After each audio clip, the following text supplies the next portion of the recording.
Bismillahirrahmanirrahim. Assalamualaikum warahmatullahi wabarakatuh. Innal hamdalillah wassalatu wassalam ala Rasulillah wa ala alihi wa ashabihi wa man walah wa man ittaba hudah ila yaumi yalqah. Asyhadu an la ilaha illallah wahdahu la syarikalah wa asyhadu anna Muhammadan abdu wa rasuluhu la nabiyya ba'dah, amma ba'd. Hadirin yang dirahmati dan dimuliakan oleh Allah Subhanahu wa taala, alhamdulillah kita bersyukur dengan nikmat Allah. Kembali Allah mudahkan untuk bisa kembali beribadah kepada Allah Subhanahu wa taala, menghambakan diri kepada Allah untuk menjalankan apa yang Allah cintai dan ridhai dalam rangka menambah nilai-nilai kebaikan yang kita yakini akan kita tuai di yaumul qiyamah kelak. Dan kita berharap semoga Allah SWT menganugerahkan keikhlasan kepada kita sekalian untuk apa yang kita lakukan, dan semoga Allah SWT membalas kita dengan kebaikan pada hari yang tidak ada lagi bermanfaat harta dan anak-anak kecuali orang-orang yang datang kepada Allah dengan hati yang selamat. Hadirin yang dimuliakan oleh Allah, pelajaran kita melanjutkan pelajaran kitab Ad-Da' wa Dawa, dan terakhir pelajaran kita adalah penjelasan tentang akibat buruk dari dosa, dampak buruk daripada dosa dan maksiat. Dan penjelasan ini sepertinya menjadi inti atau di antara bagian inti dari isi kitab, yang merupakan jawaban dari pertanyaan seorang yang bertanya tentang keadaan dirinya yang terjerembab, terjerat dalam jeratan maksiat, sulit untuk bangkit dan melepaskan diri darinya. Bagaimana solusinya? Maka Al-Imam Ibnu Qayyim di antara jawaban dari pertanyaan tersebut adalah menjelaskan tentang dampak buruk akibat buruk dari dosa dan maksiat, yang tentunya ini sebagai jawaban yang membantu memberikan solusi sehingga orang-orang yang terjerembab dalam maksiat hadir lagi akal sehatnya, menjadi hidup kembali, bangkit dari keterpurukan ketika dia mengetahui dan sadar kalau dia itu berada dalam kubangan keburukan, kejelekan, di mana akal manusia tentunya Allah Subhanahu wa taala anugerahkan untuk mencerna apa-apa yang baik untuk mereka ambil, dapatkan, manfaatkan, dan mencerna apa-apa yang buruk untuk akhirnya mereka jauhi dan tinggalkan, ya. Maka jawaban Al-Imam rahimahullah dengan menjelaskan dampak buruk dari akibat dosa dan maksiat, semoga bisa membangkitkan keterpurukan, menyadarkan kelalaian dan kealpaan yang ada pada diri orang-orang yang terus merasa berada dalam kenikmatan kemaksiatannya, terjerembab, sehingga bangkit akal sehatnya untuk melawan, untuk memisahkan dirinya, meninggalkan dan menjauhkan perbuatan maksiat yang dia lakukan. Dan ini yang diharapkan, yang tentunya juga kita harapkan menjadi manfaat bagi kita sekalian, agar kita memiliki kewaspadaan akan dosa dan maksiat karena dia memiliki dampak yang buruk. Semoga Allah SWT menambah taufik dan hidayahnya bagi kita sekalian. Hadirin yang dimuliakan oleh Allah, telah kita lewati beberapa dampak buruk daripada maksiat tersebut. Saya sebutkan secara global dari apa yang pernah kita bahas. Yang pertama itu hurmanul ilm. Dampak buruk dosa dan maksiat, Allah haramkan ilmu bagi orang-orang yang berada terjerat dalam kubangan maksiat. Yang kedua, hirmanur rizq, diharamkannya rezeki. Ya. Dan terdapat hadis Nabi yang mulia alaihi wasallam yang menegaskan tentang masalah ini. Ya. Kemudian yang ketiga, wahsyatun yajiduhal asi fi qalbi bainahu wa bainallah. Kegersangan, gap yang timbul antara seorang hamba dengan Allah. Perbuatan maksiat akhirnya membuat seorang hamba tumbuh dalam dirinya keengganan, keseganan, ya, keterasingan dari Allah Subhanahu wa taala, ya. Dan ini sangat berbahaya sekali ketika seorang tidak nyaman dalam ketaatan, tidak nyaman bersama dengan Allah, tunduk kepadanya, menghadapkan diri kepadanya. Wah, ini adalah malapetaka. Padahal Allah Subhanahu wa taala sumber kebaikannya, tapi dia sendiri tidak nyaman untuk bersama dengan Rabbul Alamin. Kemudian yang keempat, il-wahsyah allati tahsulu bainahu wa bainan nas. Kegersangan, gap yang terjadi antara dia dengan manusia yang lain. Orang-orang yang berbuat maksiat, di antara dampak buruknya adalah ketidakpercayaan diri yang ada pada diri orang tersebut, minder, ya, untuk bisa bersama dengan manusia yang lainnya, terutama orang-orang yang baik di antara mereka. Dan ini kerugian ketika seorang tidak merasakan chemistry, kenyamanan dengan orang-orang yang taat, justru dia memiliki chemistry dan nyaman dengan orang-orang yang berbuat maksiat, maka chemistry itu tercipta dan timbul akibat dosa yang dia bawa, ya. Dan ini merugikan sekali, karena menjauhi orang-orang yang baik akan membawa diri kita jauh dari kebaikan, ya.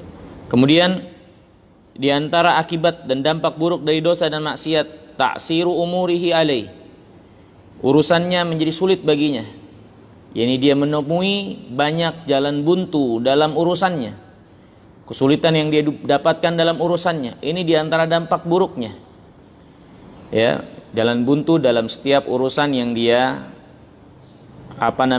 lakukan, ya, kesulitan-kesulitan yang terus dia dapatkan, dan hidupnya jauh dari taufik. Dia hanya berpindah dari satu keburukan kepada keburukan yang lainnya, ya. Kemudian yang berikutnya, yang keenam, zulmatun yajiduha fi qalbihi haqiqatan, kegelapan yang pada akhirnya dia dapatkan di dalam hatinya tersebut. Karena dosa itu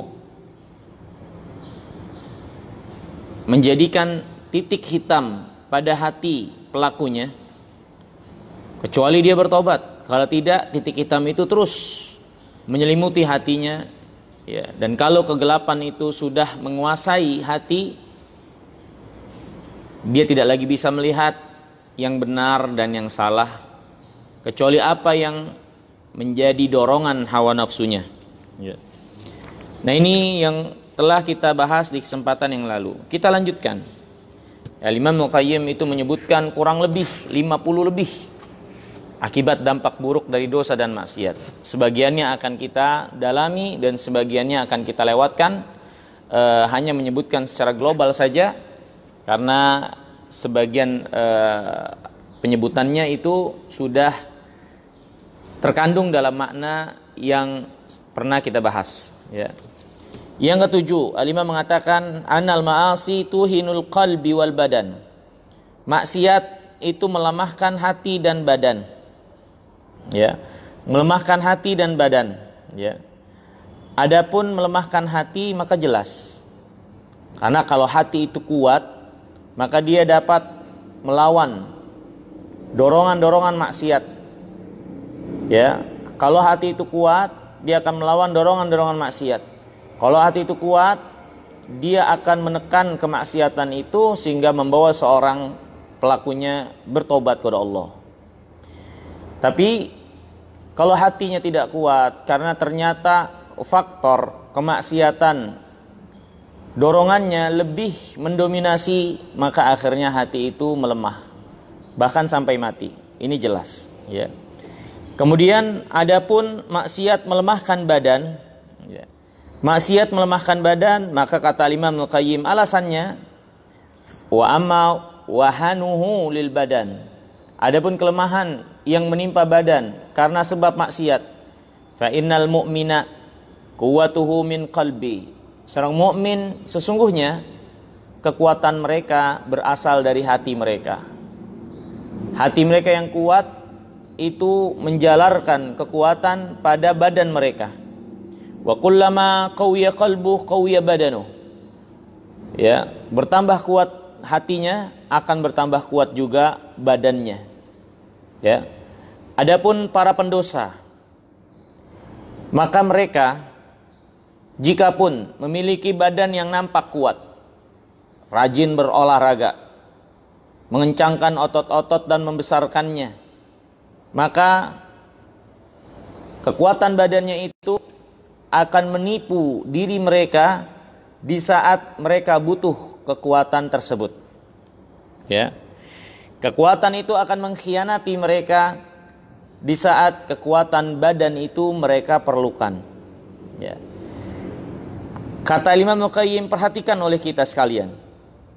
Kekuatan badan, materi yang ada pada tentara-tentara Romawi dan Persia ketika itu menghadapi kaum muslimin dengan kekuatan materi seadanya yang ada pada mereka.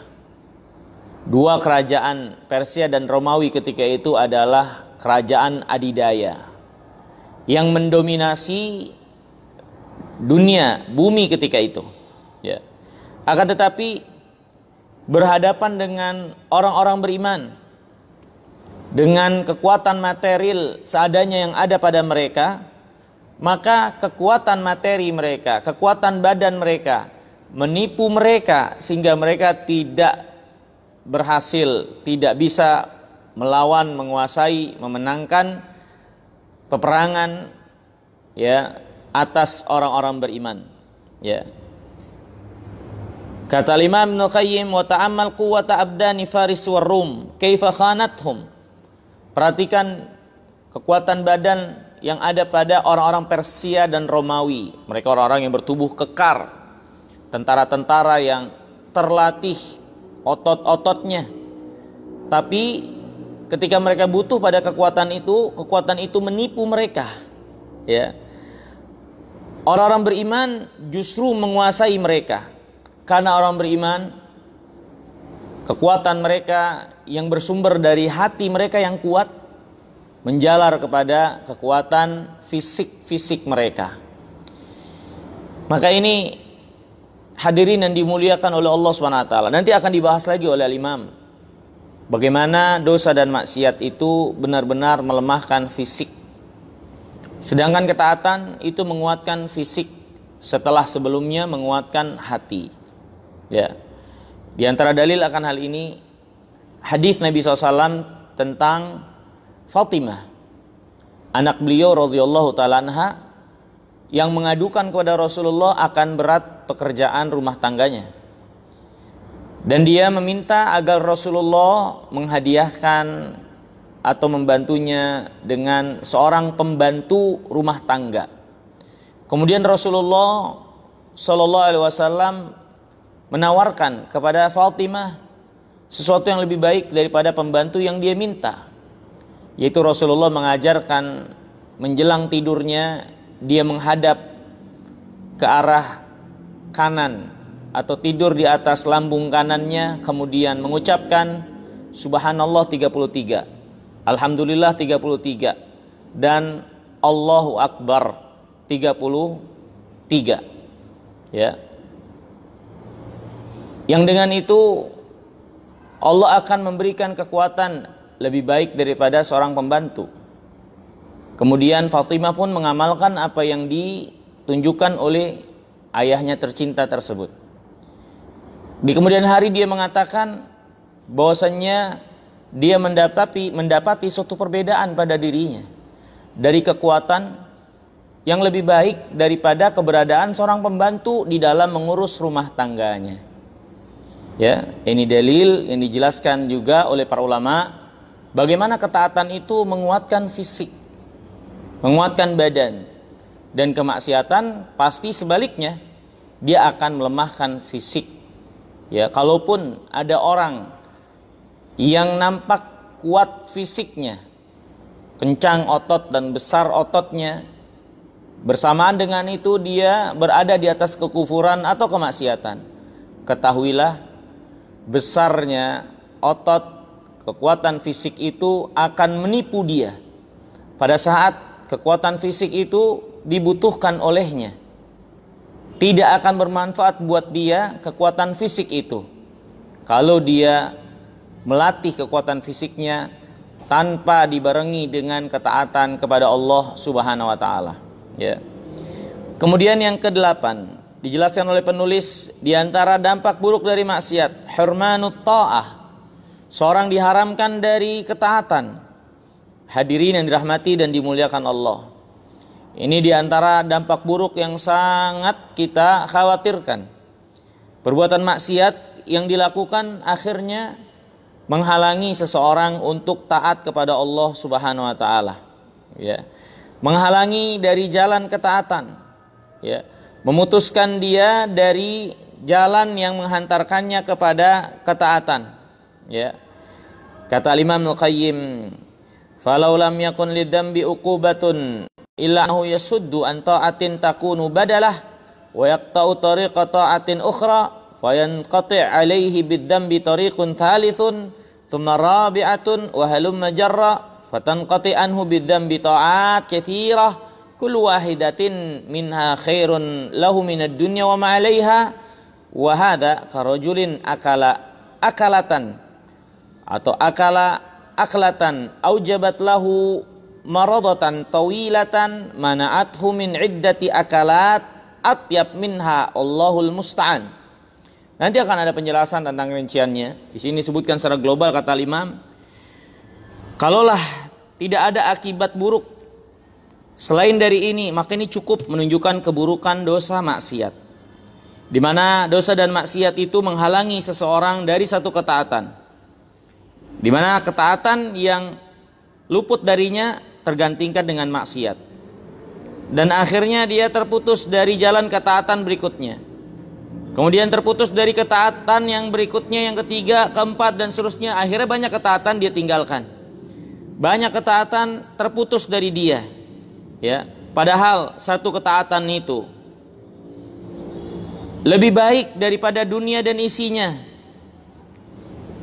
Dan permisalan orang yang seperti ini adalah seperti orang yang memakan satu makanan yang membuat dia sakit dan lemah hingga akhirnya dia terhalangi untuk memakan makanan yang lain yang lebih baik, yang lebih lezat, ya, untuk dia konsumsi. Begitulah permisalan maksiat. Seperti orang yang memakan satu makanan, akhirnya dia nggak bisa makan makanan yang lebih baik lagi, yang menyehatkan dia, yang banyak manfaatnya. Maka orang yang berbuat maksiat seperti suatu perbuatan yang akhirnya menghalangi banyak kebaikan-kebaikan yang itu akan membawa keberkahan dan kebaikan bagi dirinya. Ini kerugian yang sangat besar. Begitulah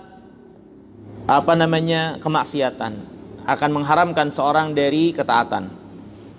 Kemudian yang kesembilan, kata Imam, kemaksiatan itu mengurangi umur, ya, menghapuskan keberkahan umur, dan itu suatu yang pasti, ya. Menghapus keberkahan umur itu pasti, ya, karena ketika seorang mengisi waktunya dengan maksiat, berarti berhenti kebaikan dia selama maksiat yang dia lakukan tersebut.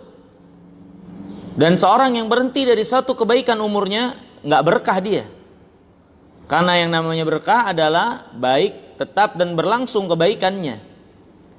Maka seorang yang mengisi waktunya dengan maksiat, berhenti kebaikannya, berhenti kebaikan umurnya, keberkahan umurnya, ya.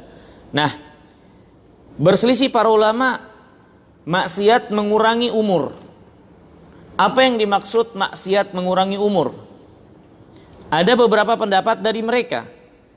Yang pertama, ada yang menjelaskan bahwasanya yang dimaksud adalah keberkahan umur yang berkurang. Maka ini jelas, semua sepakat pastinya kalau seorang mengisi waktunya dengan maksiat, maka terkurangi keberkahan umur pada dirinya.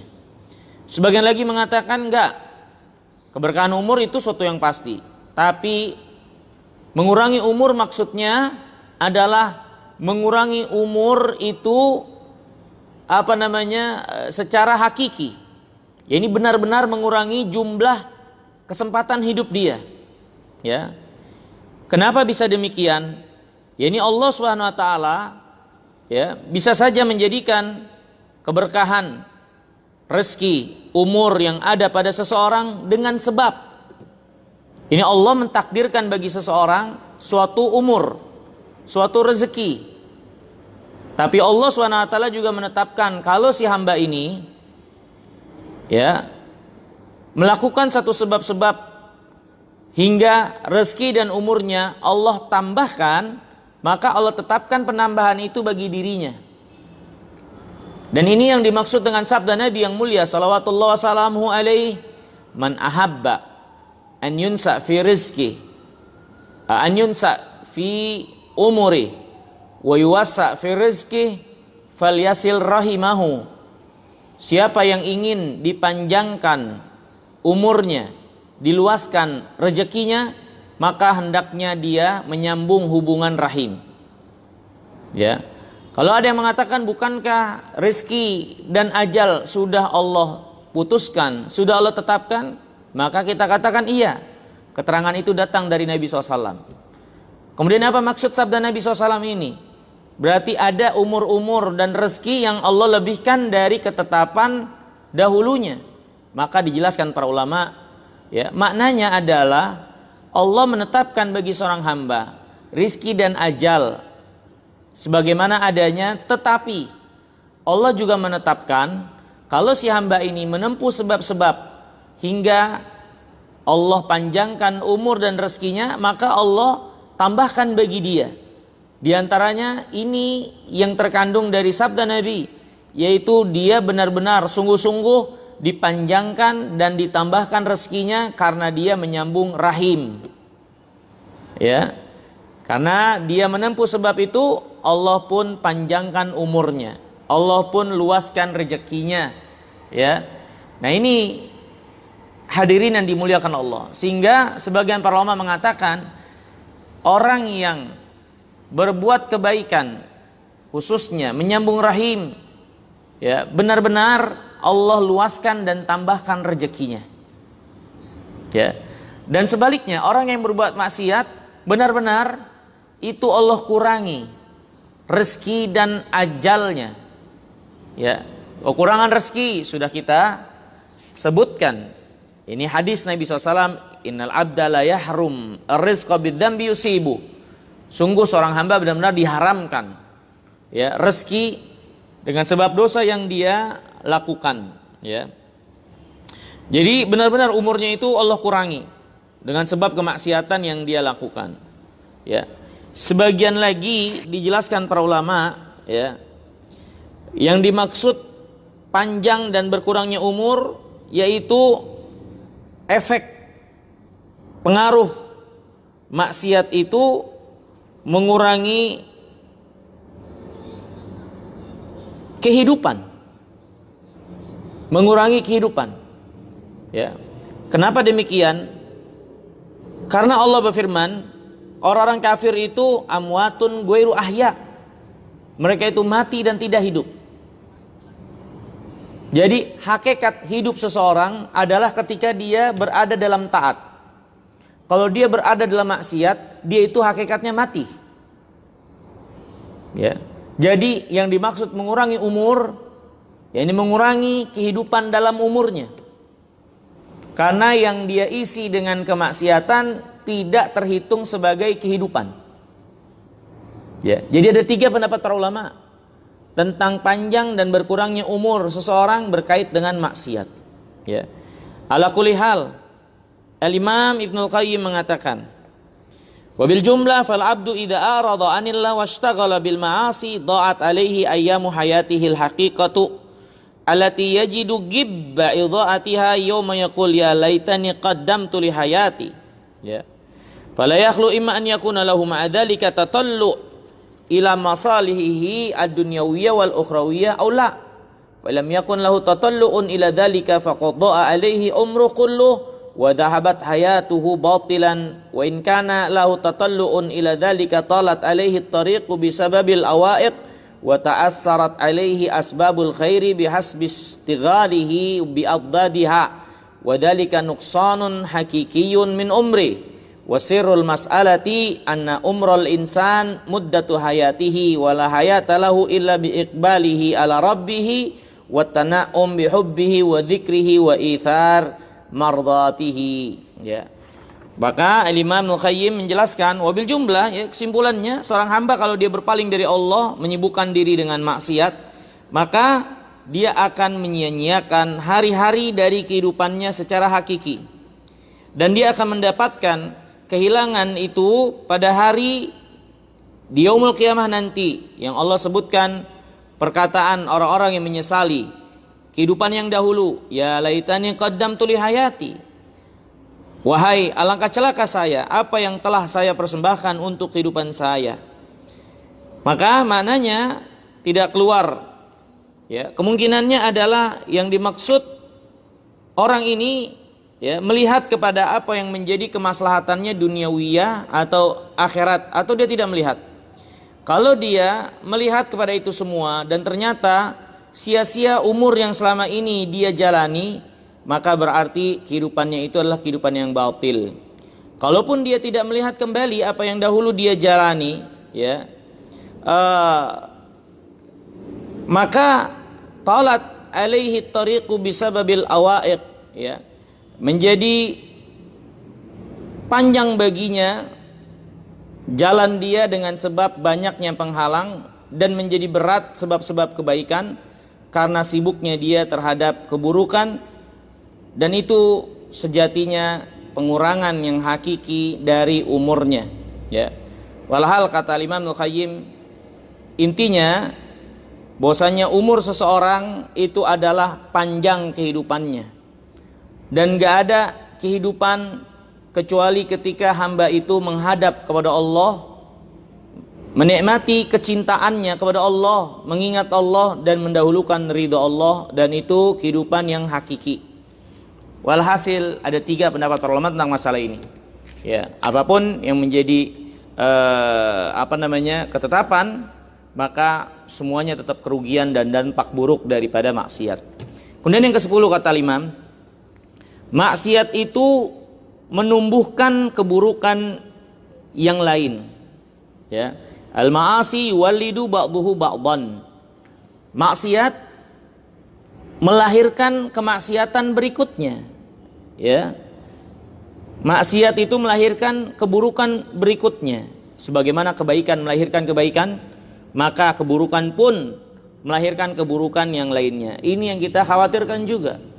Jangan remehkan satu kemaksiatan kecil, karena kemaksiatan itu dapat menyeret kemaksiatan berikutnya. Bahkan nggak sedikit kemaksiatan kecil akhirnya menyeret kepada kemaksiatan yang lebih besar hingga akhirnya membinasakan dia. Ya, Kita ketahui bagaimana syaitan mengganggu, menggelincirkan anak Adam. Bermula dari menyeretnya kepada hal-hal yang gak ada manfaat. Kemudian naik kepada dosa-dosa kecil. Kemudian menaik kepada dosa-dosa besar. Kemudian naik lagi sampai akhirnya dia jatuh ke dalam kesyirikan, ya, kekufuran. Sampai dia keluar dari agamanya. Ini diantara jalan syaitan, langkah syaitan dalam menyesatkan anak Adam. Kalau dia tidak bisa langsung menjerumuskan ke dalam lubang yang paling dalam, maka dia menyeret pelan-pelan dari yang terkecil sampai akhirnya tenggelam lebih dalam lagi. Ya, dan maksiat begitu, ya, menyeret dari satu keburukan ke keburukan yang lainnya. Dan yang menjadi dalil untuk hal ini, kita perhatikan apa yang menjadi kisah Nabi Allah Yusuf dengan saudaranya. Ya, perhatikan saudara Nabi Allah Yusuf. Ketika mereka mengawali dosa mereka dengan hasad, iri terhadap Yusuf yang nampak dilebihkan oleh ayahnya, maka hasad tersebut membawa mereka untuk berbuat makar, merencanakan kejelekan. Perencanaan kejelekan itu membuat mereka untuk berbohong kepada bapaknya. Perbuatan bohong itu menyeret mereka akhirnya melakukan percobaan pembunuhan atau mengasingkan Nabi Allah Yusuf. Kemudian mereka kembali berbohong kepada bapaknya. Dan begitulah maksiat, ya, kebohongan, ya, yang ditutupi dengan kemaksiatan yang lainnya, yang dilanjutkan dengan kebohongan yang lainnya. Terus akhirnya seorang semakin terseret kepada keburukan yang lebih dalam lagi. Dan yang menunjukkan akan hal ini juga sabda Nabi yang mulia alaihi salam, "Alaikum bisidqi fa inna sidqa yahdi ilal bir."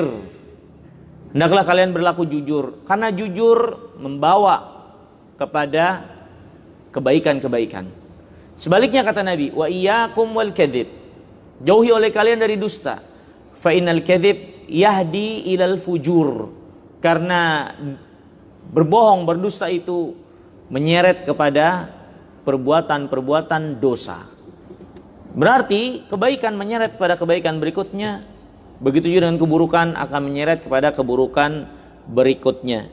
Maka hendaklah perhatikan, segera hentikan langkah syaitan itu, jangan terus mengikutinya, segera beranjak dan bangkit dari kemaksiatan, bertobat kepada Allah SWT, hentikan perjalanan, karena selama kita masih bisa bangkit itu adalah kesempatan besar untuk kita lakukan.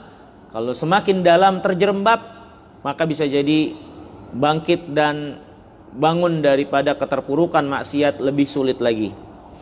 Kemudian hadirin yang dirahmati dan dimuliakan oleh Allah Subhanahu wa taala, yang ke-11.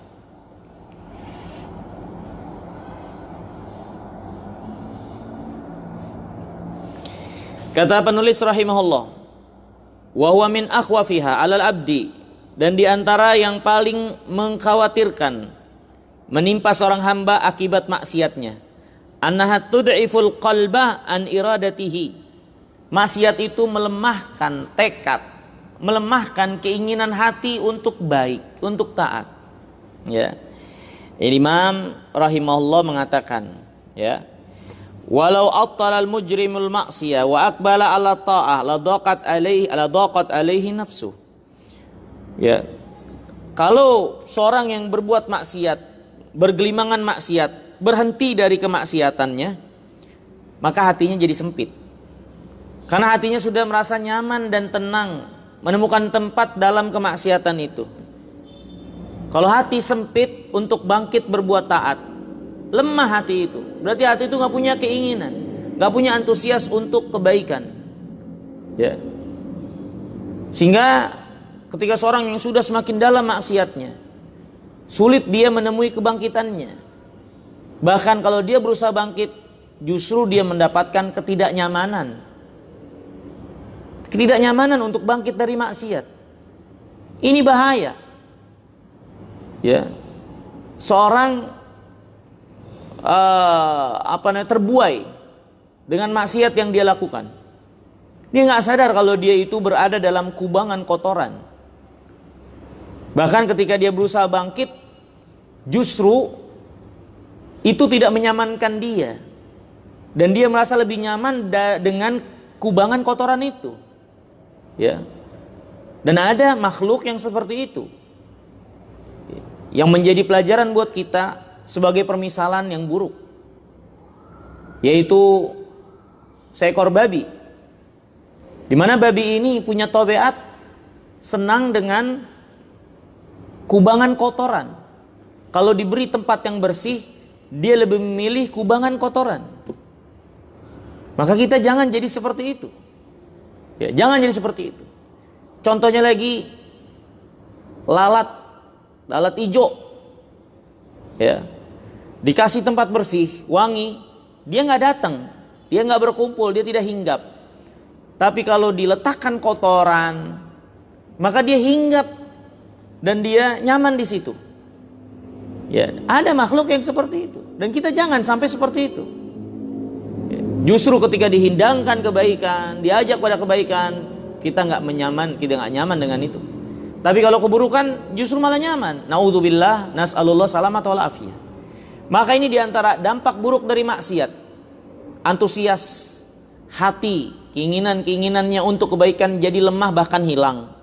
Ya, bahkan hilang. Ya. Kata Imam Al-Qayyim, annaha tud'iful qalb an iradatihi wa taqwa iradatul maksiyah. Wa tud'ifu iradatu taubah syai'an fa syai'an.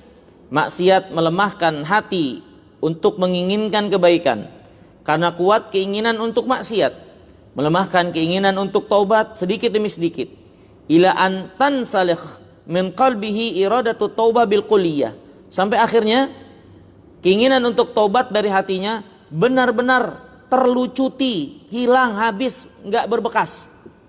Falau mata nisfuhu lamma taballahu ilaih, lamma taba ilallah. Ya. Fayati minal istighfar wa taubatil kadzabin bil lisan bi syai'in katsir wa qalbuhu ma'qudun bil ma'siyah. Ya. Kalau keinginan yang mati itu hanya setengahnya, ketika dia taubat kepada Allah, ketika dia istighfar, ya, maka dia taubat dan istighfarnya seperti pendusta yang hanya taubat dan istighfar dengan lisan, padahal hati tetap bertekad untuk melakukan perbuatan maksiat yang sama, untuk terus melanjutkan kemaksiatannya, bertekad untuk melakukan maksiat lagi. Naudzubillah, nas'alullah salamat wal afiyah. Ini ada orang-orang, ya, kalaupun nggak mati secara keseluruhan, keinginannya untuk kebaikan mati setengah, sehingga akhirnya dia bertobat, tapi pertobatannya itu diiringi dengan keinginan hati yang ingin mengulanginya lagi, yang ingin kembali lagi kepada kemaksiatannya. Lisannya istighfar, lisannya bertobat, tapi hatinya benar-benar mengintai kesempatan untuk kembali berbuat maksiat. Naudzubillah, nas'alullah salamatul afiyah. Ya. Wa hadza min a'dhamil amrad wa aqrabiha ilal halak. Ini adalah penyakit yang paling berat dan paling dekat dengan kebinasaan seseorang. Ya. Maka hadirin yang dimuliakan Allah, kalau kita perhatikan di awal-awal ini penulis rahimahullah lebih mengedepankan penjelasan akibat buruk maksiat kepada hati. Ya. Kemudian yang berikutnya, annahu yansalikh minal qalbi istiqbahuha. Di antara keburukan dosa dan maksiat, di antara dampak buruk dosa dan maksiat, akan diangkat penilaian kejelekan kepada kemaksiatan. Ya, ini hadirin yang dimuliakan Allah. Ini juga dampak buruk. Di antara dampak buruk maksiat, hati itu tidak lagi bisa membedakan, nggak lagi bisa mencerna kalau maksiat itu buruk, kalau racun itu berbahaya. Ya, karena hati udah mati. Ya, sehingga dia tidak lagi bisa mencerna, membedakan yang baik dari yang buruk. Bahkan dia menganggap yang buruk itu sebagai satu kebaikan. Ya, seorang penyair mengatakan, wa ma li jurhin bimayyitin ilam. Luka sudah tidak lagi memberi sakit kepada mayit yang sudah terkujur mati. Mayit yang sudah terkujur, terpapar, Kalau kita lukai, dia tidak lagi mengerang kesakitan. Maka begitulah keadaan hati yang sudah mati. Akhirnya racun yang meracuni diri, sakit yang ditimpakan kepada diri, itu sudah tidak lagi memiliki reaksi. Hatinya tidak lagi bereaksi terhadap keburukan. Ya, hatinya tidak lagi bereaksi terhadap keburukan. Diangkat dari hatinya reaksi terhadap keburukan yang terjadi. Ini hadirin yang dimuliakan oleh Allah Subhanahu wa taala. Kata Al-Imam Ibnu Qayyim, "Wa hadha ad-darb minan nas la yu'afaun wa yusad alaihi tariqut taubah." Ya. Ada orang-orang yang seperti ini, di mana tertutup hatinya untuk menilai kemaksiatan sebagai keburukan, sehingga akhirnya dia pun merasa bangga dengan maksiat yang dia lakukan. Ya, ada orang-orang karena hatinya dia tertutup akan keburukan yang dia lakukan, justru keburukan itu dia lakukan dengan berbangga, merasa bangga, merasa mulia dengan maksiat. Dan banyak orang yang seperti ini, karena saking banyak, sering dan tebalnya dinding maksiat yang menutupi hatinya, sampai akhirnya hatinya nggak mengenali lagi kalau maksiat itu sebagai racun yang meracuni hati. Bahkan dia dengan bangganya melakukan kemaksiatan. Yang seperti ini akan dijauhkan dari taubat, yang seperti ini akan dijauhkan dari taufik. Kata Nabi SAW, kullu ummati mu'afa, semua umatku akan dimaafkan, ilal mujahirin, kecuali orang-orang yang terang-terangan dalam berbuat maksiat. Ya. Wa inna minal ijhar, termasuk sikap terang-terangan dalam berbuat maksiat.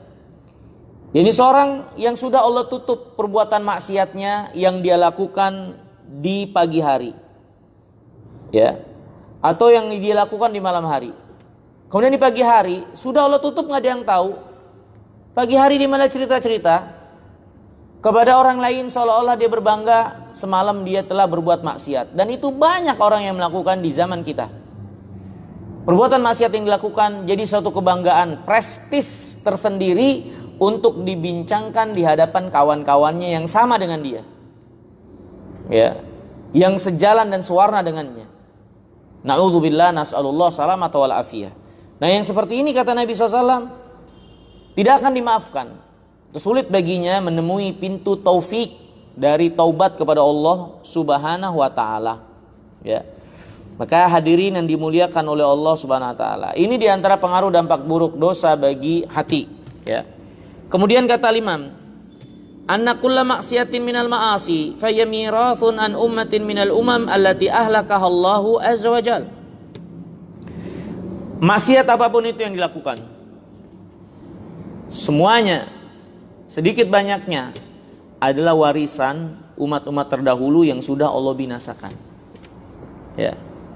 Hadirin yang dimuliakan Allah, sebagai manusia yang sehat akalnya, kita senang, bangga kalau kita menjadi pewaris orang-orang baik, pewaris orang-orang yang memiliki sifat baik, akhlak yang mulia. Kita merasa bangga dan mulia, terhormat untuk itu.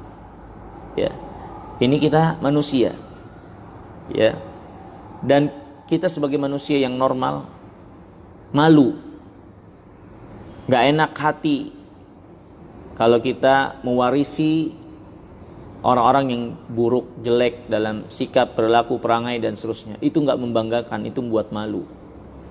Dan ketahuilah, sesungguhnya tidak ada satupun perbuatan maksiat, kejelekan maksiat, melainkan itu adalah warisan dari orang-orang yang dahulu Allah binasakan, Allah hinakan dengan timpakan azab kepada mereka.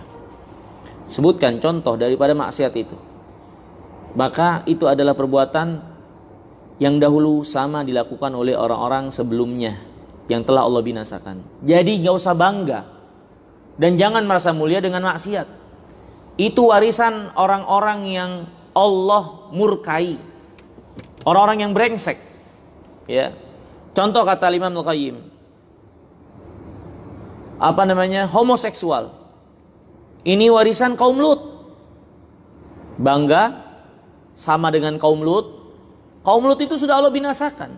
Dan heran ada orang sekarang mengatasnamakan hak asasi diri, kemudian mereka bangganya melakukan hubungan sesama jenis. Tidakkah mereka malu? Orang yang sama kayak mereka dulu pernah Allah binasakan dengan siksa yang pedih. Allah angkat bumi mereka berpijak. Allah Subhanahu wa taala kirim suara yang menggelegar. Kemudian Allah Subhanahu wa taala balik mereka dan jatuhkan bumi yang telah diangkat itu menumpuk kembali dengan bumi di bawahnya. Ya. Nah, itu kan keburukan. Dan mereka bangga dengan perbuatan kaum Lut yang mereka lakukan. Ya. Kemudian kata Imam, mengambil hak yang lebih dari yang seharusnya dan mengurangi hak orang lain, itu warisan kaum Syuaib. Kaum Syuaib yang suka curang dalam timbangan. Curang dalam timbangan. Ya, kalau ditimbang buat dia minta tambah. Bang, tambahin bang. Bang, kurang bang. Bang, tambahin dikit. Tapi giliran dia menimbang buat orang lain, dia berbuat curang. Timbangannya dia bikin curang, atau dia kurangi hak orang lain. Ini warisan kaum Syuaib. Yang Allah katakan, wailul lil mutaffifin. Sungguh celaka orang-orang yang curang itu. Ya. Kemudian perbuatan congkak dan merusak di atas muka bumi ini, itu warisan kaum Firaun dan Firaunnya itu. Orang yang bengis, yang kejam, congkak di atas muka bumi dan berbuat kerusakan. Dan Firaun kita tahu, Allah tenggelamkan ke dasar laut, memberikannya azab yang hina di dasar laut. Ya, dengan kecongkakannya di atas muka bumi, Allah rendahkan dia. Ya. Kemudian sombong, ya, sombong dan bengis. Ya, ini juga warisan kaum Hud. Ini kaum Ad, kaumnya Nabi Hud. Ya, yang kata Allah, wa idza batastum jabbarin. Kalau kalian menyiksa dengan bengis. Itu kaum Hud, sangat bengis kepada sesama, tidak memiliki belas kasih. Allah binasakan mereka. Ya, kaum Ad, ya, dengan angin yang kencang yang menghempaskan mereka 7 malam 8 hari. Ya, 7 malam 8 hari menghempaskan mereka berputar-putar. Itu kaum Ad. Ya. Kemudian juga kata Imam, falasila bisun thiyaba ba'di hadhil umam wa hum a'da'ullah. Para pelaku maksiat, mereka itu memakai pakaian salah satu dari umat ini, dan mereka adalah musuh-musuh Allah. Ya. Dan Nabi yang mulia salawatullah salamuhu telah bersabda seperti ini, man tashabbaha biqaumin fahuwa minhum. Siapa yang menyerupai satu kaum, maka dia bagian golongan kaum tersebut. Tidakkah kita takut kepada Allah? Perbuatan maksiat yang kita lakukan hingga akhirnya kita sejajarkan, kumpulkan, masukkan ke dalam golongan orang-orang yang Allah murkai dan Allah benci itu. Naudzubillah, nasallallahu salamat wal afiyah.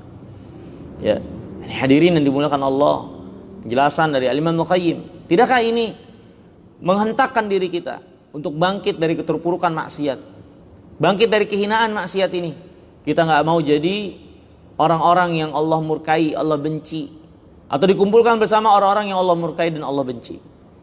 Kemudian kata Imam yang ke-14, ya, di antara dampak buruk maksiat, anal maksiyah sababun li hawanil abd ala rabbih wa suqutihi an min aini. Maksiat itu menyebabkan seorang hamba jadi hina di hadapan Allah. Ya, jatuh kedudukannya di hadapan Allah Subhanahu wa taala. Berkata Imam Hasan bin Hasan al-Basri, hanu alaihi fa asaw walau azzu alaihi la asamahum. Ya. Mereka hina di sisi Allah. Ketika mereka hina di sisi Allah, maka akhirnya mereka bermaksiat. Karena kalau mereka dimuliakan oleh Allah, Allah pastinya jaga mereka dari maksiat. Jadi ini introspeksi diri kita. Kita berbuat maksiat karena Allah nggak jaga kita, karena Allah nggak tolong kita.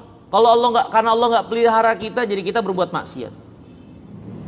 Kenapa kita seperti itu? Tidak Allah bela, tidak Allah tolong, karena kita hina di hadapan Allah SWT. Karena kalau kita mulia di hadapan Allah, Allah pasti akan jaga kita. Allah tolong kita, Allah pelihara kita. Ya. Maka hadirin yang dimuliakan Allah, tidakkah kita berpikir dengan baik dalam masalah ini? Kita jatuh dalam perbuatan maksiat, Allah nggak jaga kita. Kalau Allah muliakan kita, Allah pasti akan menjaga kita. Ya. Jadi masalahnya ada pada kita. Kenapa kita tidak Allah muliakan sehingga kita terhindar dari maksiat? Itu yang harus kita perbaiki untuk mengembalikan nilai kita di sisi Allah Subhanahu wa taala, sehingga pertolongan, penjagaan, perlindungan Allah kita dapatkan, ya. Hadirin yang dirahmati dan dimuliakan Allah. Allah berfirman, "Wa man yuhinillah fama lahu min mukrim." Siapa yang Allah hinakan, enggak ada lagi yang bisa memuliakannya. Kalau Allah sudah menghinakan seseorang, siapa lagi yang bisa membela orang tersebut? Ya. Kata Imam Ibnu Qayyim, "Wa in adzamahumun nas fi dhahir li hajatihim ilaihim aw khaufan min syarrihim, fa wa fi qulubihim ahqaru syai'in wa ahwanuh." Ya. Perhatikan di sini. Kalaupun ada orang dengan maksiatnya dia dielu-elukan oleh manusia, menjadi idola dengan perbuatan maksiat. Ya. Ketahuilah, manusia tidak mengidolakan dan mengelu-elukannya kecuali karena ada udang di balik batu. Karena ada sesuatu yang diinginkan. Ya. Atau mungkin manusia takut sama dia. Seperti rakyat yang tertindas akhirnya menampakkan penghormatan kepada penguasa bukan dari hati nurani mereka yang paling dalam, tapi karena takut kebengisan penguasa tersebut. Ya. Dan ini sesungguhnya penguasa itu atau yang diidolakan dengan maksiatnya itu, di sisi dan di hati pengidolanya itu remeh dan hina. Walaupun dia memuliakan nampak lahir saja, padahal dalam hatinya itu orang-orang apaan itu. Ya, seperti seorang yang akhirnya tunduk kepada penguasa yang zalim. Dalam hatinya itu mereka benci penguasa zalim itu. Orang-orang yang mengidolakan idolanya, ya, dari para artis atau yang lainnya, ya, itu ada udang di balik batu yang dia inginkan. Yang dengan rasa itu hakikatnya dia menghinakan idola dan artis tersebut.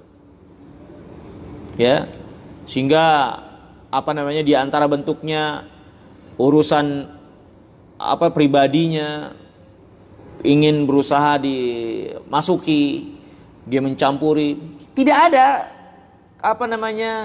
keseganan kepada pelaku maksiat itu. Ya, walaupun terbungkus dengan pengidolaan. Maka ini hadirin yang dimuliakan oleh Allah Subhanahu wa taala. Kemudian yang ke-15.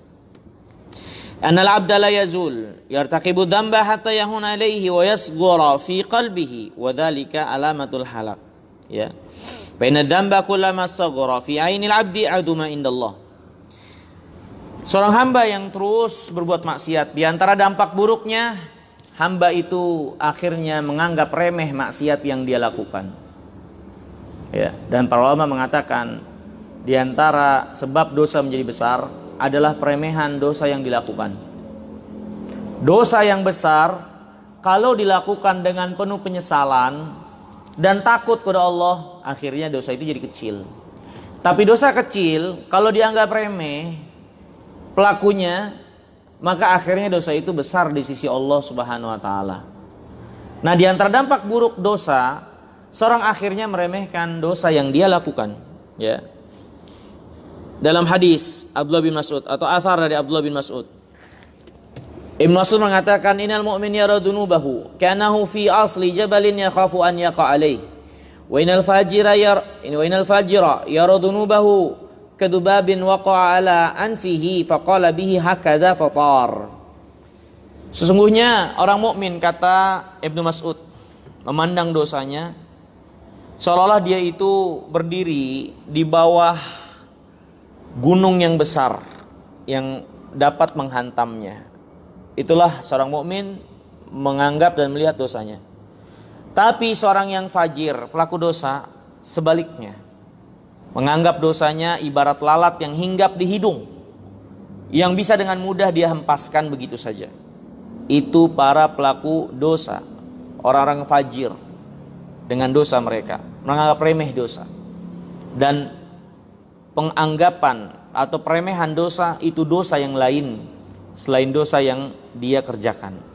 Ya, dosa selanjutnya, dosa tambahan selain dosa yang dia kerjakan, ya. Kemudian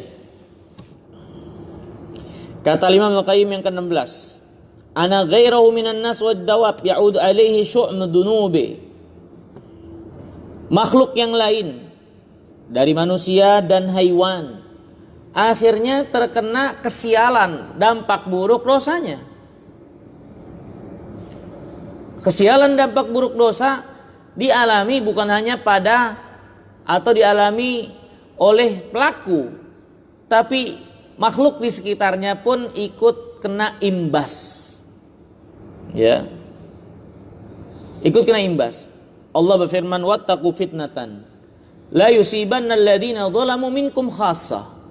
Takutlah kalian azab, musibah, bencana yang tidak hanya menimpa orang zalim di antara kalian saja.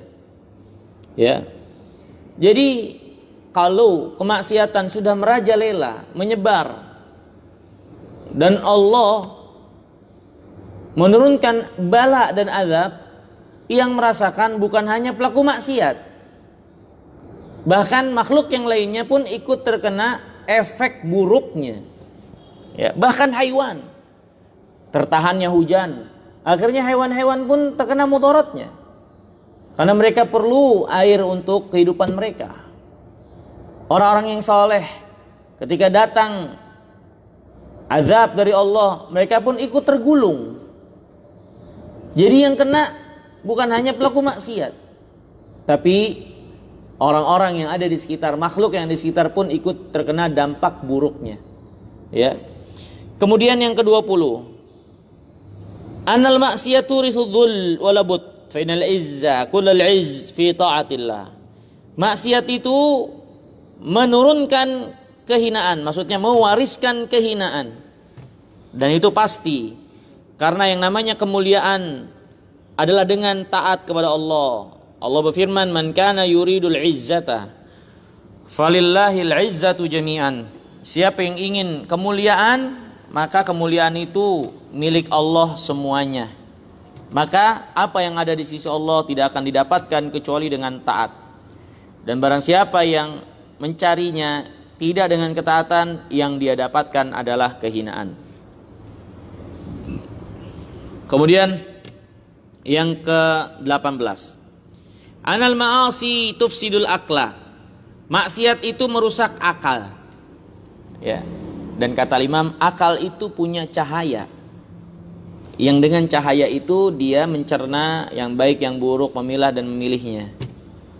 Dan maksiat itu, ya, melemahkan cahaya akal, ya, bahkan mematikan cahaya akal. Ya, itu diantara dampak buruk maksiat. Berkata sebagian salaf, ma'asallahu ahadun hatta yaghiba aqluh. Tidak ada orang yang maksiat kepada Allah kecuali dia telah tenggelam akalnya, akalnya hilang. Ya. Bayangkan hadirin yang dimuliakan oleh Allah, ada orang lebih memilih berzina, yang dengannya dia bisa terkena berbagai macam bahaya, penyakit, dia harus rugi, dan lain-lain. Dan dia meninggalkan pernikahan. Padahal nikah itu sesuatu yang mudah, membawa kemuliaan, mengikat persaudaraan, menjadikan kejelasan bagi keturunan,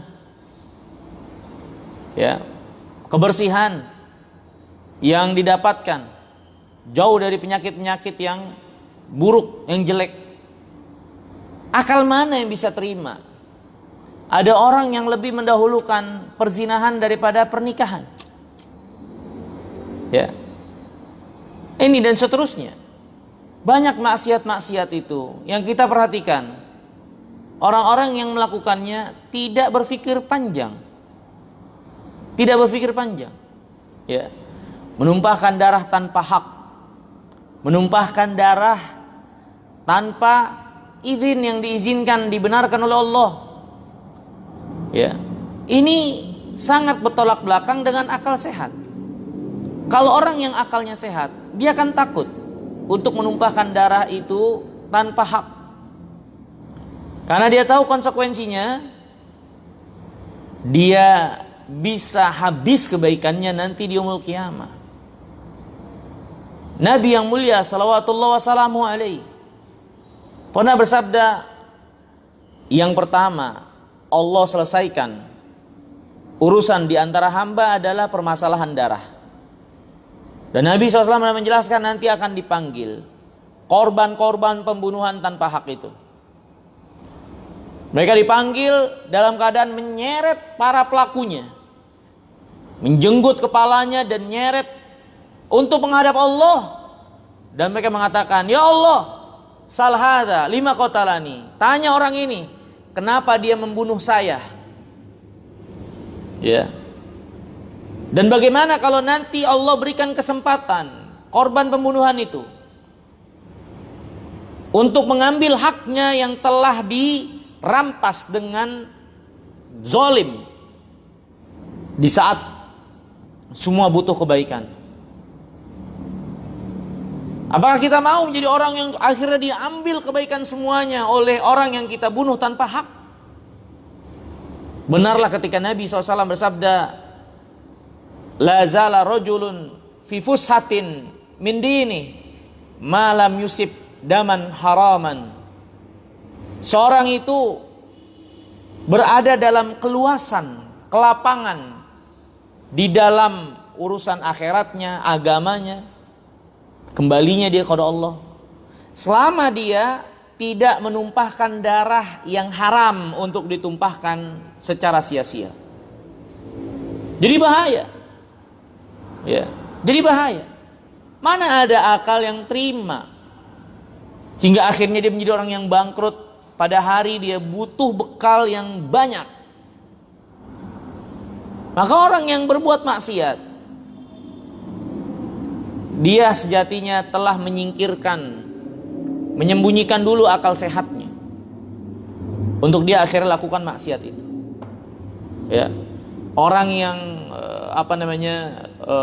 nauzubillah, ya, menonton film-film yang film-film yang tabu. Apa yang dia dapatkan? Hayalan. Yang dia dapatkan hayalannya melanglang buana dan seterusnya. Ya. Kemudian memudaratkan dirinya, merusak matanya, merusak akalnya, akan timbul kecanduan pada dirinya, dan dia terus hidup dalam hayal, melemahkan fisiknya, melemahkan mentalitasnya, ya, dan seterusnya, menjadi orang yang hidup dengan kehinaan dengan sebab kebiasaannya tersebut. Naudzubillah, nasallallahu salamat wal afiyah. Akal mana yang bisa terima seorang lebih memilih keburukan-keburukan itu daripada kemuliaan? Ya, maka maksiat itu melemahkan akal, bahkan mematikan akal, mematikan cahaya akal untuk bisa mencerna kebaikan, memilih dan mendahulukannya. Ya. Kemudian kata penulis rahimahullah yang ke-19, Annal ma'asi, annad dunub idza takatharat tubi'a ala qalbi sahibiha fakana minal ghafilin. Dosa itu kalau semakin menumpuk akan menutup hati pelakunya sehingga akhirnya dia pun masuk ke dalam golongan orang-orang yang lalai. Allah berfirman, kalla bal rana ala qulubihim ma kanu yaksibun. Sekali-kali tidak. Penghalang yang menutup hati mereka itu adalah akibat buruk dari dosa yang mereka lakukan. Ya. Dia adalah dosa yang dilakukan, kemudian ditambah dengan dosa berikutnya, akhirnya menumpuk dan menutup hati. Hadirin yang dimuliakan Allah, Allah berfirman tentang Yahudi yang berkata dengan maksud melecehkan kebenaran, tapi mereka nggak sadar mereka itu sedang menceritakan keadaan mereka yang sesungguhnya, yang itu menunjukkan aib mereka. Ini Allah abadikan itu dalam Al-Quran. Yahudi mengatakan, wa qalu qulubuna gulf. Mereka berkata, hati kami itu dipenuhi dengan sampul-sampul. Mereka merasa bangga dengan perkataannya itu, untuk melecehkan, menolak kebenaran.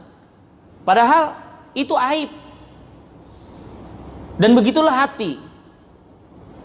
Dengan penumpukan dosa yang dilakukan, akhirnya hati itu tertutup. Dan tutupannya itu bukan satu, bahkan berlapis-lapis. Sehingga membuat hati itu pengap dan mati, dan gak bisa lagi untuk bereaksi, mendeteksi kebaikan kebenaran. Ya, itu Yahud, qulubuna gulf katanya. Hati mereka berada di tumpukan sampul-sampul. Ya, dan begitulah dosa. Semakin sering dan banyak dilakukan, dan seorang tidak bertobat kepada Allah, akan menumpuk dan menutup hatinya. Ya. Kemudian yang ke-20, annad-dzunub tudkhilul abda tahta la'nati Rasulillah SAW. Dosa itu membawa seseorang masuk ke dalam golongan orang-orang yang dilaknat Rasulullah SAW. Ya, laknat Rasulullah bukan sembarangan. Laknat dari doa seorang yang doa-doanya mustajab. Ya. Dan laknat di sini maksudnya adalah permohonan agar Allah menjauhkan orang tersebut, pelaku maksiat, menjauhkan dari rahmat Allah. Dan banyak perbuatan dari dosa dan maksiat telah datang keterangan khusus terdapat laknat bagi pelakunya melalui lisan Rasulullah Sallallahu Alaihi Wasallam. Di antaranya, yakni kata Imam Nabi SAW melaknat al-washimah wal mustaushimah. Ya, orang-orang yang mentato dan minta ditato, orang-orang yang menyambung rambut dan minta disambung rambutnya, orang-orang yang mencabut alis, ya, dan minta dicabut, orang-orang yang merapikan giginya, meratakan giginya dan minta diratakan, ya, membaguskannya, bukan untuk memperbaiki, ya, karena kalau untuk memperbaiki para ulama membolehkannya, ya, seperti seorang giginya copot, putus, ya, tanggal, kemudian dia perbaiki, ya, dengan pakai gigi yang lain untuk memudahkannya mencerna makanan, nggak ada masalah. Yang jadi masalah adalah orang-orang yang membaguskan giginya untuk kecantikan diri dengan meratakan giginya, bawahnya diratain dan dibuat sedemikian rupa. Itu yang terlaknat, ya. Kemudian Nabi juga melaknat pemakan riba, yang memberi makan dari riba, pencatat dan saksi transaksi riba. Nabi melaknat laki-laki yang menikah untuk menghalalkan wanita kepada orang yang telah menceraikannya sebanyak 3 kali, ya. Dan juga Nabi melaknat orang yang minta untuk dihalalkan, yakni perbuatan kong kali kong untuk menghalalkan apa yang haram dari pernikahan, ya. Kemudian Nabi juga melaknat pencuri. Nabi melaknat orang yang meminum khamr, yang menuangkannya, yang memeras buahnya untuk dijadikan khamr, penjualnya, pembelinya, yang makan dari hasil khamr, orang yang menghidangkannya, ya, orang yang membawanya, yang ngundangnya, ini semua masuk dalam laknat. Nabi juga melaknat orang-orang yang merubah batas tanah, ya, merubah batas tanah. Nabi juga melaknat orang yang melaknat bapaknya, melaknat kedua orang tuanya. Sahabat pernah bertanya, gimana ada orang melaknat orang tuanya? Maka Nabi menjawab, yaitu seseorang melaknat orang tua saudaranya, orang tua orang lain, yang dengan sebab itu orang lain melaknat bapaknya dalam rangka pembalasan. Maka jangan jadi anak yang menjadi sebab orang tua kita tercemar namanya. Ya. Jangan jadi anak yang menjadi sebab orang tua kita jadi terlaknat karena perbuatan buruk kita. Ya. Dan Nabi melaknat orang yang melaknat kedua orang tuanya. Kemudian baik yang secara langsung atau yang menjadi sebab. Ya. Kemudian Nabi juga melaknat orang yang menjadikan hewan yang memiliki ruh bernyawa sebagai sasaran tembak, sasaran anak panah. Nah ini, perhatikan, nggak boleh. Ya, ada burung di atas, jadi sasaran tembak. Kita latih tembak menembak, haram. Kecuali kita lakukan itu benar-benar untuk kebutuhan, untuk makan. Kita berburu dengan senjata, dengan anak panah, bukan buat main-main, tapi untuk makan. Allah halalkan itu. Tapi kalau untuk hebat-hebatan, main-mainan, kita cari burung, kita tembak, kita buru hewan yang bernyawa yang tidak boleh untuk kita binasakan, untuk kita matikan. Ya, kecuali ada alasan yang berarti. Ya, itu nggak boleh kita bermain seperti itu. Ya, kecuali hewan-hewan yang kita buru yang memang diperintahkan untuk dibunuh, ya itu nggak ada masalah. Tapi hewan-hewan yang nggak ada perintah untuk dibunuh dan kita jadikan untuk permainan sebagai bahan sasaran tembakan atau anak panah kita, ini haram, ini terlaknat. Nabi juga melaknat laki-laki yang menyerupai wanita dan wanita yang menyerupai laki-laki. Ini terlaknat. Ya. Menyerupai saja terlaknat. Apalagi sampai ganti kelamin. Ya, transmigrasi gen. Ini haram. Ini terlaknat. Menyerupai saja seorang berlagak-lagak seperti banci, ya. Laki-laki yang memakai atribut perempuan terlaknat. Apalagi sampai dia merubah ciptaan Allah Subhanahu wa taala. Kemudian juga Nabi SAW melaknat orang-orang yang berbuat kriminal dan orang-orang yang melindungi pelaku kriminalitas. Kriminalitas dalam masalah materi atau kriminalitas dalam masalah agama. Melindungi para pelaku kesesatan, ahlul bid'ah. Ya, atau berbuat kriminalitas dalam agama, berbuat bid'ah. Melindungi mereka, memfasilitasinya, itu terlaknat. Begitu juga pelaku kriminalitas dalam masalah materi duniawiyah, itu nggak boleh difasilitasi dan juga tidak boleh dilindungi.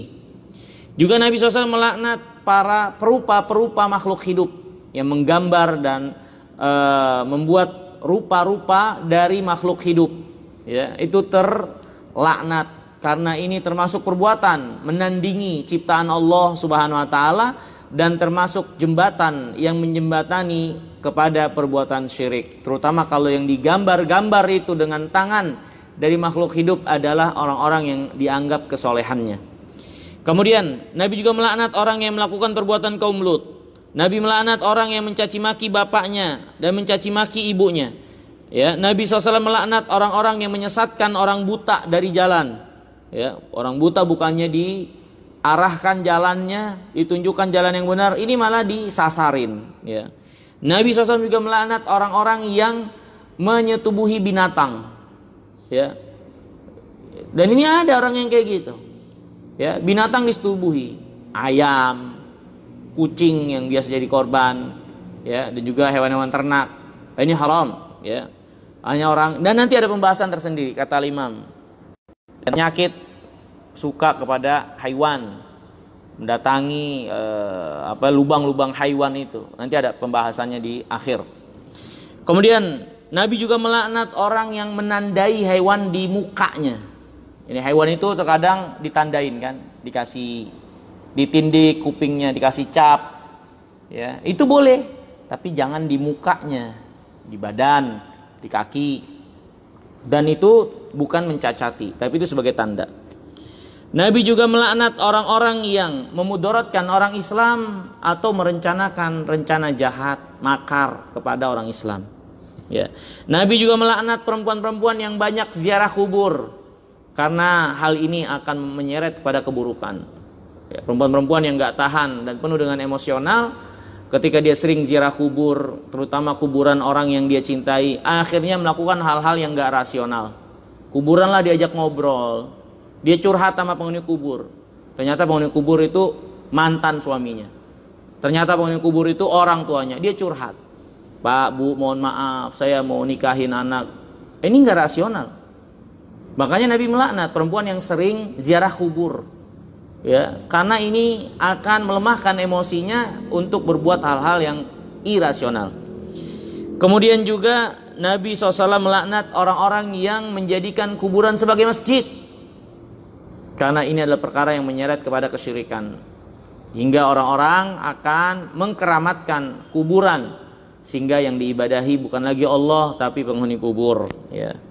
Dan juga Nabi SAW melaknat seorang yang merusak rumah tangga orang lain.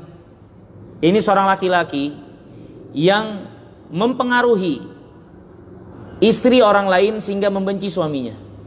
Dan ini ada, ya, orang yang mempengaruhi istri orang lain dan akhirnya merusak hubungan rumah tangga. Nah, sekarang masalah, bagaimana dengan orang yang akhirnya, ya, dia dinikahi oleh seorang laki-laki yang sudah punya suami. Ya, kalau itu dengan cara yang benar, ini nggak terlaknat, karena seorang laki-laki diberi hak dia untuk menikahi lebih dari satu orang istri. Berbeda dengan seorang wanita yang dia Allah fitrahkan hanya untuk satu orang suami. Ya, dan gambaran opini di masyarakat kita disebutlah dengan sebutan-sebutan jelek bagi orang yang menjadi istri kedua, ketiga dengan julukan pelakor. Ya, padahal yang melakukan itu adalah si laki-laki yang cari, laki-laki yang mau. Gimana dia disebut sebagai perebut laki orang, sedangkan laki orang itu yang malah pengen perempuan itu. Ya, dan sebutan ini sejatinya adalah julukan yang akhirnya menutup pintu kebaikan, menghalangi pintu kebaikan yang bisa terjadi di antara manusia, yaitu apa? Menikahnya laki-laki lebih dari satu. Karena dengan laki-laki menikahi wanita lebih dari satu akan menciptakan keadaan sosial yang bagus bagi masyarakat. Akan menaungi wanita-wanita yang sekarang jumlahnya lebih banyak yang tidak memiliki pasangan. Ya, menafkahi wanita-wanita yang gak seharusnya mereka jadi tulang punggung keluarga. Sehingga meminimalisir keluarnya wanita dari rumah, yang keluarnya wanita dari rumahnya itu akan membawa fitnah. Karena kata Nabi, wanita itu kalau menghadap maka syaitan itu membayang-bayanginya, ya, kalau dia membelakangi pun demikian. Ya, ini syaitan yang menjadi fitnah sehingga seorang itu terfitnah dengan wanita yang keluar. Sehingga laki-laki kalau melihat perempuan nggak cukup melihat dari depan belakang dia liatin, ya, diganggu oleh syaitan. Ya. Nah, kalau wanita-wanita itu tercukupi, terlindungi, dinafkahi oleh para laki-laki yang bertanggung jawab, tercipta kebaikan yang sangat banyak. Tapi syaitan membuat opini beredar di masyarakat bahwasanya wanita-wanita yang menjadi istri kedua, ketiga, keempat itu pelakor. Ini jelas tipu daya syaitan. Ya, kita nggak boleh ikut-ikutan mengucapkan kalimat seperti ini.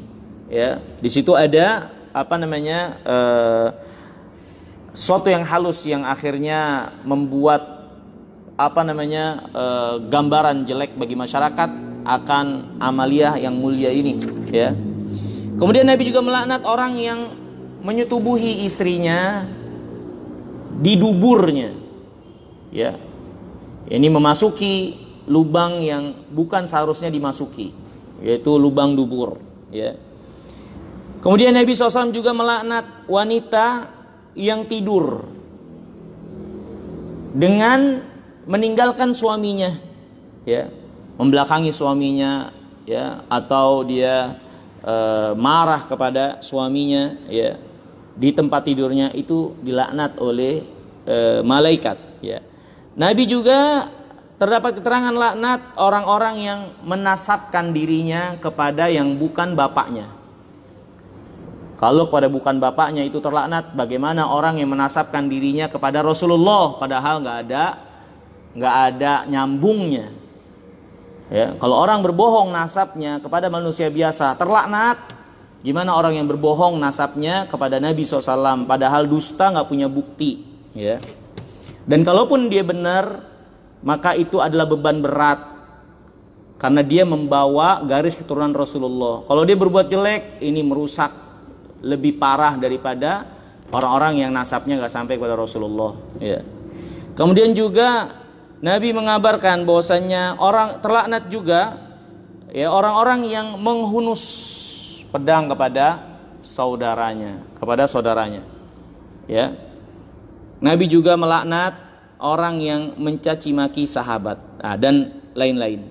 Jadi terdapat banyak sekali dosa yang terdapat keterangan pelakunya terlaknat. Maka pelaku dosa dan maksiat mereka terancam mendapatkan laknat dari keterangan yang datang dari Rasulullah sallallahu wasallamuhu alaihi. Hadirin yang dimuliakan Allah, mungkin ini dulu yang bisa kita pelajari, ya, dari kesempatan yang Allah mudahkan bagi kita sekalian. Semoga sedikit banyaknya pembahasan ini menyentuh kita dan menyadarkan kita, membangunkan kita dari tidur lalainya kita, dari ketaatan dan dari kubangan maksiat. Ya, semoga Allah menyelamatkan kita dari segala kehinaan di dunia dan di akhirat.